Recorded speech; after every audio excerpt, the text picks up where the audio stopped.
теперь, дорогие мои, я вам покажу второй вид вышивки, который называется кайып жүрмөмө. Это то же самое, но я вот специально взяла цветные нитки, чтобы было более понятно и более видно так. Таким же способом, смотрите, вот нитка ложится таким же образом, как выше вот показывала в начале у жүрмөмө, но иголку вытаскиваем не из внутри, а вот снаружи. Кайып жүрмөмө — это такой, получается, вид такой ребристый.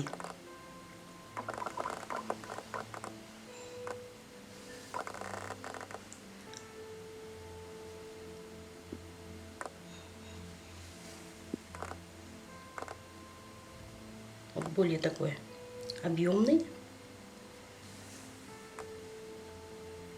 На ощупь он такой ребристый получается. Таким образом.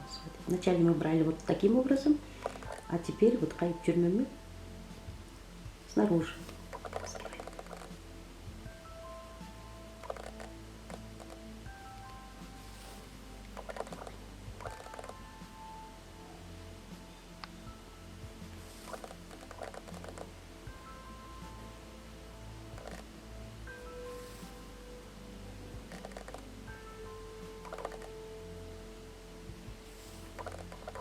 Опять же, обратите внимание, расположение нитки, как оно лежит. Все время иголка должна находиться внутри.